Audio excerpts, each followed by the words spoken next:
ஸ்ரீ மாத்திரை நமக ஜெயகுரு பரசுராம் நமஸ்காரம். நான் கரூர்ல இருந்து வல்சலா பண்ணிக்க பிரசன்ன ஜோதிடர்.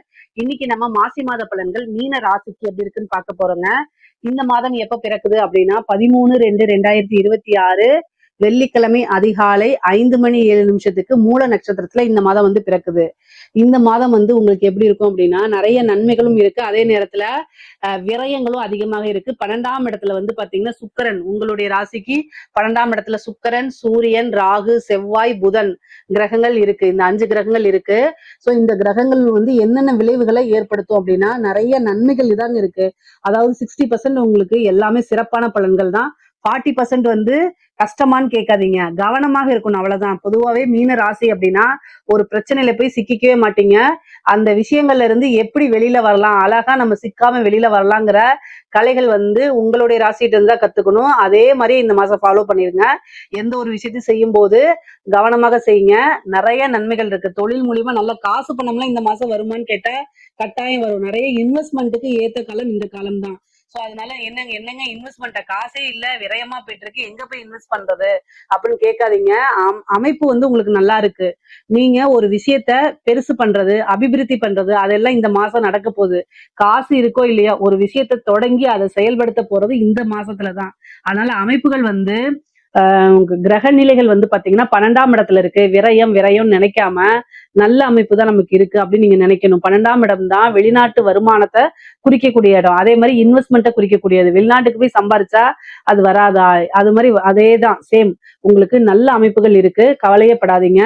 இந்த மாசத்துல வந்து பாத்தீங்கன்னா இந்த தொழில வந்து கூடுதலான கவனம் இருக்கணும். ஒரு இன்வெஸ்ட்மெண்ட் பண்ணும்போது அந்த இன்வெஸ்ட்மெண்ட் இதை போட்டா எவ்வளவு ரிட்டர்ன்ஸ் வரும் அப்படிங்கறதெல்லாம் யோசிச்சுட்டு பண்ணணும். அடிஷனலா ஒரு கம்பெனியா ஓபன் பண்றது, வேற பக்கம் ஓபன் பண்றது, வேற மாநிலங்கள்ல வேற நாடுகள்ல ஓபன் பண்றதுக்கு உண்டான அமைப்புகள்லாம் இருக்கு. தொழில் வந்து இறக்குமதி ஏற்றுமதி சார்ந்த தொழில், உற்பத்தி சார்ந்த தொழிலுக்குலாம் இது அற்புதமா இருக்குங்க. நல்ல காசு பணம் பார்த்துடலாம். தொழில் மூலியமா நல்ல நிரந்தர வருமானம், ரெகுலரா இன்கம் வந்துகிட்டே இருக்கும், நல்ல ஜென்ரேட் ஆயிட்டே இருக்கும். அந்த மாதிரி வருமானங்கள்லாம் உங்களுடைய ராசிக்கு வரதுக்கு உண்டான அமைப்புகள் இருக்கு. அதே மாதிரி குருவோடைய பார்வை 12ஆம் இடத்துல இருக்கு. உங்களுடைய ராசி அதிபதி வெளிநாடுகளுக்கு செல்றது, உத்தியோக ரீதியாகவோ அல்லது தொழில் ரீதியாகவோ படிப்பு ரீதியாகவோ வெளிநாடுகளுக்கு செல்லக்கூடிய அமைப்புகள் நிறைய பேருக்கு இருக்கு. கரெக்டா யூஸ் பண்ணிக்கிங்க. ஒரு ட்ரிப்பாவது போயிட்டு வர்றதுக்கு உண்டான அமைப்புகள்லாம் இருக்கு. உத்தியோகத்துல இருக்கவங்களுக்கு வந்து ரொம்ப தூரம் போய் வேலை பார்க்கக்கூடிய அமைப்பா மாறிடும். நீங்க விரும்பின ஒரு விஷயம், ஆனா அந்த ஒரு கம்பெனில வேலை பார்க்கலாம்னு நீங்க நினைச்சிட்டு இருப்பீங்க. இந்த போஸ்ட்ல நம்ம வேலை பார்க்கலாம்னு நினைச்சிட்டு இருந்திருப்பீங்க இல்லையா, அதெல்லாம் இந்த மாசம் உங்களுக்கு கிடைக்கும். ஆனா என்ன அதுல ஒரு சிக்கல் அப்படின்னா நீண்ட தூர பிரயாணங்கள், டிராவல் டைம் நிறைய இருக்கும். அல்லது ஃபாரின்ல வேலை கிடைக்கிறது, அதே பிரான்ச் ஆனா வெளிநாட்டுல இருக்குது, அந்த மாதிரி அமைப்புகள் உங்களுக்கு கொண்டு வந்து கொடுத்துரும். நிறைய அலைச்சல்கள் இருக்கு. தொழில் ரீதியா கட்டாயம் அலைச்சல்கள் இருக்கு, உத்தியோக ரீதியா கட்டாயம் அலைச்சல்கள் இருக்கு. இந்த அலைச்சல்களுக்கெல்லாம் அசரக்கூடாது. பொதுவாவே நீங்க வந்து டிராவல் பண்ணி போறது அப்படிங்கிறது உங்களுக்கு ரொம்ப பிடிச்சமான விஷயம்தான். அது கூடுதலா இந்த வாட்டி அதிகமான அலைச்சல்களை கொடுக்கும். ஆனா அதுக்கெல்லாம் வந்து சலிக்காதீங்க, நல்ல காசு பணம் வந்துடும். நீங்க எந்த அளவுக்கு அலையிறீங்களோ அந்த அளவுக்கு உங்களுக்கு காசு பணம் கை மேல பலன்கள் அப்படிங்கிறது உறுதி செய்யப்பட்டது. சரி, ராகுவும் செவ்வாயும் வந்து பாத்தீங்கன்னா உங்களுக்கு 12ஆம் இடத்துல இருக்கனால 23ஆம் தேதி பிப்ரவரி 23ஆம் தேதி வந்து பாத்தீங்கன்னா செவ்வாய் ராகு சேர்க்கை இருக்கு. அது கூட புதன் இருக்காரு, 6 கூட சூரியன்லாம் இருக்காரு. மருத்துவ செலவு வந்துடும். வண்டி வாகனங்கள்ல போகும்போது கவனமாக போங்க. மருத்துவ விரயம் அப்படிங்கிறது இருக்கு. பொதுவாவே விரயம் அப்படிங்கிறது அதிகமாக இருக்கு. அதனால நீங்க வந்து டிராவல் பண்ணும்போது வந்து செல்ஃப் டிரைவ் உங்களால பண்ண முடியுமா அப்படிங்கிறத பார்த்துட்டு பண்ணுங்க. உங்களுக்கு மைண்ட் சரியில்லை, வேற பக்கம் கான்சென்ட்ரேட் இருக்கு, ஒரே விஷயத்த பத்தி யோசிக்கிறீங்க அப்படின்னா அது எல்லாத்தையும் யோசிக்காம என்ன செய்யணும் அப்படின்னா நீங்க ஒரு ஆக்டிங் டிரைவரை போட்டுறணும். அல்லது ஒரு பஸ் பிடிச்சு போங்க, ஒரு கார் பிடிச்சு போங்க, ஒரு ட்ரெயின் புக் பண்ணி போங்க, அல்லது ஒரு ஃபிளைட் புக் பண்ணி போங்க. இந்த மாதிரி பண்ணிக்கங்க. ஆனா நீங்களே பண்றேன்னு சொல்லிட்டு மைண்ட் வேற வச்சுட்டு ஓட்டுனீங்க அப்படின்னா பெரிய விரயங்களா முடிஞ்சிரும். அது இல்லாம 12ஆம் இடத்துல கூட்டு கிரக சேர்க்கை இருக்கு. அதனால ரொம்ப கவனமாக இருங்க. இல்ல அப்படின்னா ரொம்ப ரொம்ப கஷ்டங்க. ரொம்ப கவனமாக இருக்கணும். அதே மாதிரி ஹெல்த் ரீதியா ஏதாவது பிரச்சனை அப்படின்னா உடனடியா மருத்துவரை ஆலோசனை பண்ணுங்க. மருத்துவ விரயம் இருக்கு.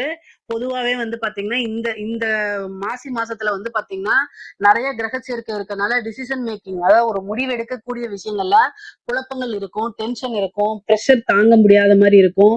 நம்ம எடுத்த முடிவே வந்து சரியா தவறா அப்படின்னு தெரியாம இருக்கும். இந்த மாதிரி விஷயங்கள்லாம் நடக்கும். ஆழமா யோசிச்சு சிந்திச்சு செயல்படணும். மெடிடேஷன் பண்ணுங்க. உங்களுடைய ராசி அதிபதி 10 குடைவரும் உங்களுக்கு குரு தான் உங்களோட ராசி அதிபதியும் 10 குடையவரும் குரு தான். அவர் 4ஆம் இடத்துல இருந்து 10ஆம் இடத்தை பாக்குறாரு. தொழில நல்ல வளர்ச்சி அடையக்கூடிய காலகட்டம் இது.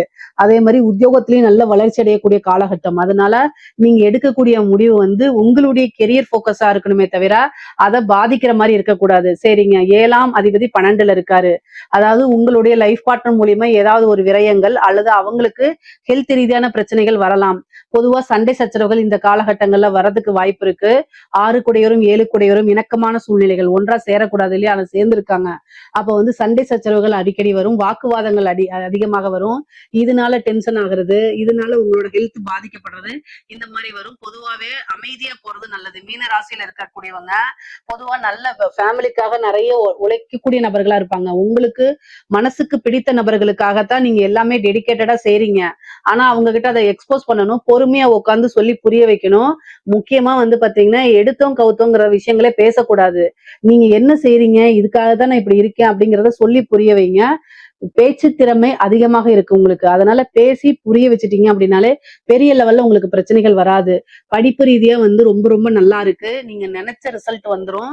படிப்புல நல்ல ஞாபகத்திறன், நல்ல தேர்ச்சி பெற்று ரேங்க் ஹோல்டரா மாறதுக்கு உண்டான அமைப்பு இருக்கு. அதே மாதிரி உயர்கல்வியில படிச்சவங்களுக்கு படிச்சு முடிச்சோன்னா ஒரு நல்ல இடத்துல வேலை கிடைக்கிறது, அதே மாதிரி இன்டர்ன்ஷிப்ல பெரிய லெவல்ல பண்றது, நல்ல இடத்துல பிளேஸ்மெண்ட் ஆகுறது, நீங்க நினைச்ச சேலரிலேயே வந்து ஒரு இடத்துல பிளேஸ்மெண்ட் ஆகுறது, இந்த மாதிரி விஷயங்கள்லாம் உங்களுக்கு கிடைச்சிரும். படிக்கக்கூடிய குழந்தைங்களுக்குலாம் இது ஒரு சூப்பரான மாசமா தான் நான் சொல்லுவேன். படிச்சு முடிச்சு ரொம்ப நாளா வேலை இல்லைன்னு தேடிட்டு இருக்கவங்களுக்குலாம் இந்த மாசம் ஒரு வேலை கிடைச்சிருங்க. முக்கியமா வந்து பாத்தீங்கன்னா 6ஆம் இடத்துல கேது இருக்காரு. சர்வீஸ் ஓரியன்டா இருக்கக்கூடிய விஷயங்கள்ஸ், இந்த லாஜிஸ்டிக் சம்பந்தப்பட்ட விஷயங்கள்லாம் நீங்க ட்ரை பண்ணுங்க, உங்களுக்கு ஈஸியா கிடைக்கும். ஏன்னா 6ஆம் இடத்துல வந்து கேது இருக்காது. அதே மாதிரி வழக்குகள்ல வெற்றி கிடைக்கிறதுக்கு வாய்ப்பு இருக்கு. கடன் பிரச்சனை வந்து உங்களுக்கு மனதளவுல ரொம்ப பிரச்சனைகளா இருந்துட்டு இருந்திருக்கும். படிப்படியா அந்த கடனை நிவர்த்தி பண்றதுக்கு ஒரு நல்ல சோர்ஸ் இந்த மாசம் உங்களுக்கு கிடைச்சு போயிரும். ஏன்னா 12ஆம் இடத்துல இருக்கக்கூடிய கிரகங்கள் எல்லாமே 6ஆம் இடத்தை பார்க்கும். அப்போ வந்து 12, 6 பேலன்ஸ் பண்ணும்போது கடன் ரீதியா இருக்கக்கூடிய பிரச்சனைகள் உங்களுக்கு கட்டாயம் ஒரு நல்ல நிவர்த்தி கிடைக்கிறதுக்கு வாய்ப்பு இருக்கு. அதே மாதிரி வழக்குகள்ல வெற்றி கிடைக்கிறதுக்கு உண்டான விஷயங்களும் நடக்கும். பொதுவாவே இந்த மாசம் கூடுதலா எந்த இதுல கவனமா இருக்கணும்னா ஹெல்த்ல ரொம்ப கவனமா இருக்கணும். மருத்துவ விரயம் தான் அதிகமாக காமிக்குது. அதனால ரொம்ப ரொம்ப கவனமாக இருங்க. மீனராசியில் இருக்கக்கூடிய பெண்களுக்கு நீங்க பொதுவாவே கணவன் மனைவி ஒற்றுமை அப்படிங்கிறது இந்த 7.5 சனி இருக்கனால எது சொன்னாலும் எனக்கு நல்லதே நடக்காதுங்கிற ஒரு முடிவுல தான் நீங்க இருப்பீங்க. ஆனாலும் நல்ல விஷயங்கள்லாம் உங்களுக்கு இருக்கு. ஆடை ஆபரண சேர்க்கை இருக்கு, சுப விரயங்கள் இருக்கு. திடீர்னு ஒரு வீட்டுல நல்ல சுப நிகழ்வுகள்லாம் நடக்கிறது. ஏன்னா குரு அங்க பாக்குறாரு. அதனால சுப நிகழ்வுகள்லாம் நடக்கிறதுக்கு உண்டான அமைப்புகள் இருக்கு. பொதுவாவே வந்து பாத்தீங்கன்னா இந்த கணவன் மனைவி பிரச்சனைகள் வரத்துக்கு உண்டான வாய்ப்பு இருக்கு. அதுல கவனமாக பொறுமையாக போங்க. நிதானத்தை இழந்துட்டு வார்த்தைகளை விட்டுறாதீங்க. அது வந்து காலமுச்சோடும் அந்த சொல் வந்து அப்படியே நினைவிலேயே இருக்கும். அதனால தேவையில்லாத வார்த்தைகளை விடாதீங்க. அட்ஜஸ்ட் பண்ணி போங்க. கணவனாக இருந்தால் மனைவியும், மனைவியாக இருந்தால் கணவனும் ஒருவரை ஒருவர் அனுசரித்து செல்லக்கூடிய காலகட்டம். ஹெல்த் ரீதியா பிரச்சனைகள் வரும். பெண்களாக இருந்தால் கர்ப்பப்பை சம்பந்தப்பட்ட பிரச்சனைகள் வரத்துக்கு வாய்ப்புகள் இருக்கு. அதே மாதிரி கால் சம்பந்தப்பட்ட விஷயங்களையும் பிரச்சனைகள் இருக்கு. அதனால கவனமா இருங்க. பொதுவாவே மீன ராசிக்காரங்களுக்கு சோம்பேறி அப்படிங்கிறது நிறைய இருக்கு இந்த மாசம்.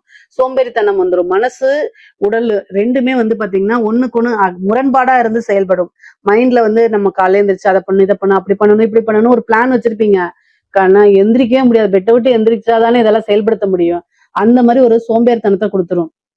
இந்த 7.5 சனிக்கு ஆஞ்சநேயர் வழிபாடு பண்ணுங்க, கால பைரவர் வழிபாடு பண்ணுங்க, காளி வழிபாடு பண்ணுங்க. உங்களுக்கு என்ன வழிபாடுகள்லாம் பண்ண முடியுமோ அத்தனை வழிபாடுகளும் பண்ணுங்க. இந்த நான் சொன்ன வழிபாடுகள்ல பண்ணும்போது 7.5 சனியுடைய தாக்கம் அப்படிங்கிறது குறையுங்க. ஜென்ம சனிங்கிறது சாதாரண விஷயம் கிடையாது. அதை கடந்து வர்றது ரொம்ப கஷ்டம்தான். ஆனாலும் இந்த வழிபாடு செய்யும் போது நல்ல பலன்கள், கோச்சார ரீதியா உங்களுக்கு நல்ல பலன்கள் வரும்போது இந்த 7.5 சனினால அது கிடைக்காம போயிடும். ஆனா இந்த பரிகாரங்கள் பண்ணும்போது 7.5 சனி இருந்தாலும் அந்த 7.5 சனியுடைய தாக்கங்கள் குறைஞ்சு உங்களுக்கு இப்ப நான் சொன்ன நன்மைகள்லாம் நடக்கிறதுக்கு வாய்ப்புகள் இருக்கு. அதே மாதிரி கலை சம்பந்தப்பட்டவங்களுக்கு நிறைய வெளிநாடு பயணங்கள் போகக்கூடிய அமைப்புகள் இருக்கு. வாய்ப்புகள் தேடி வரும். எங்க பிரச்சனைனாலும் சரி உங்களுக்கு காசு பணம் வரதுல குறையாதுங்க. கலைத்துறை சம்பந்தப்பட்டவங்களுக்கு எப்பவுமே நல்லாதான் இருக்கு. உங்களுடைய ராசிக்கு இது ரொம்ப சூப்பரான டைம் தான். வெளிநாடுகளுக்கு சென்று பயணம் பண்ணு, வெளிநாட்டுல ப்ரோக்ராம் பண்றது, காசு பணத்தை நல்லா பாக்குறது, கடனை அடைக்கிறது, இந்த மாதிரி விஷயங்கள்லாம் உங்களுக்கு நடக்கிறதுக்கு உண்டான வாய்ப்புகள் இருக்கு. அதே மாதிரி அரசாங்க அதிகாரிகளுக்கு இங்க பாருங்க, நல்ல காசு பணம் வரும், அதை போய் ஒரு பக்கம் இன்வெஸ்ட் பண்றது, இந்த மாதிரி இருக்கும். ஆனா லஞ்ச லாவணியங்களை ஈடுபடும் போது இந்த 7.5 சனி இருக்கு நமக்கு. சனி பகவான் நம்மளே பாக்குறாரு அப்படிங்கறத ஞாபகம் வச்சுக்கோங்க. சோ அதனால பிரச்சனைகள் வர்றதுக்கு முன்னாடி தவிர்த்துருங்க. வரும் முன் காப்போம் அப்படிங்கிற அவேர்னஸ்ல இருந்துட்டீங்கன்னா லஞ்ச லாவணியங்களை ஈடுபட மாட்டீங்க. ஈடுபட்டாலும் பார்த்து கவனமாக ஈடுபடுவீங்க. சோ ஒரு ப்ராஜெக்ட் பண்ணது, ஒரு ஃபைல மூவ் பண்றது, இந்த மாதிரி விஷயங்கள் எல்லாம் உயர் அதிகாரிகள் சொல்லிட்டாங்க அப்படின்னு அப்படியே கையெழுத்து போடாம, அப்படியே அதை இம்ப்ளிமெண்ட் பண்ணாம, இதனால நமக்கு நம்ம வேலைக்கு என்ன பிரச்சனை வரப்போகுது அப்படிங்கிறத பார்த்துட்டு அதை செஞ்சுட்டீங்க அப்படின்னா உங்களுக்கு எப்பவுமே பிரச்சனை வராது. இல்ல அப்படின்னா இந்த ஏழரை சனி, இந்த ராகு கேது பிரச்சனைகள்லாம் இருக்கும்போது உயர் அதிகாரிகள் உங்ககிட்ட வந்து அழுத்தம் கொடுக்காம, "எப்பா நான் சொன்னேன் நீ செய்ப்பா போப்பா" அப்படின்னு ரொம்ப அழகா பாலிசா தேன் மாதிரி வந்து பேசி செய்ய சொல்லுவாங்க. நம்மளும் என்ன செஞ்சிருவோம், ஐயோ உயர் அதிகாரியே நம்மகிட்ட சொல்லிட்டாங்க, அவரே வந்து இவங்க நம்மளை செய்ய சொல்றாங்களே, நம்ம வந்து ஒரு பெரிய இதுல நம்ம செஞ்சிருவோம் ஆர்வ கோளாறுல. கடைசியில வந்து பனிஷ்மெண்ட் ஆகி ஜெயிலுக்கு போறது யாரா இருப்பாங்க? கீழ இருக்கவங்களா தான் இருப்பாங்க. அதனால கவனமாக இருங்கன்னு நான் சொல்றேன். சரிங்களா? அரசாங்கத்துல இருக்கவங்களுக்கு இது. அரசியல்வாதிகளுக்கு. இப்ப இங்க பாருங்க 7:30 சனி அப்படின்னு உங்களுக்கு பிரச்சனை எல்லாம் கிடையாது. பொதுவாவே இந்த 7:30 சனியில அரசியல்வாதிகளுக்கு ரொம்ப நல்லா இருக்கும். அதுதான் வந்து கிரக நிலைகள். பொதுமக்களுடைய ஆதரவுகள் உங்களுக்கு கிடைக்கும். ஐயோ பாவம் அப்படிங்கக்கூடிய சிம்பத்தி வந்து பொதுமக்கள்கிட்ட உங்களுக்கு கிடைச்சிரும். ஆனா அது வெற்றி வாய்ப்பா மாறுமா அப்படின்னா கிரக சூழ்நிலைகள் இப்போ சரியில்ல. சோ அதனால பரிகாரங்கள் பண்ணிக்கோங்க. யாகங்கள், வேள்விகள், பூஜைகள், புனஸ்காரங்கள்லாம் பரிகாரம் பண்ணிக்கோங்க. உங்களுடைய ஜோசியத்தை கேட்டு பண்ணுங்க. இல்ல யாரும் இல்லைன்னா என்கிட்ட கேளுங்க. நான் உங்களுக்கு என்ன பண்ணணும்னு சொல்லி கொடுக்குறேன். ஆனா அரசியல்வாதிகளுக்கு நேரம் சரி இருக்கு. 7:30 சனியாக இருந்தாலுமே ஜனவசியம் அப்படிங்கிறது இருக்கு. பொதுமக்களுடைய ஆதரவு, சப்போர்ட் இதெல்லாம் உங்களுக்கு கிடைக்கும். உங்களுக்குன்னு ஒரு நல்ல ஃப்ரேம் செட் ஆகும். கட்சி தலைமையிடங்கள் இருக்கு. ஆனா அந்த விஷயங்கள் வெற்றியா மாறணும் அப்படின்னா நான் சொன்ன வழிபாடுகள்லாம் பண்ணிக்கோங்க. பொதுவாவே வந்து வண்டி வாகனங்கள்ல போகும்போது கவனமாக போங்க. 12ஆம் இடத்துல இருக்கறனால பிரச்சனைகள் இருக்கு. அதே மாதிரி பூர்வீக சொத்துக்கள்ல பிரச்சனைகள் இருக்கும். திருமணத்துல வந்து தடை தாமதங்கள் இருக்கும்.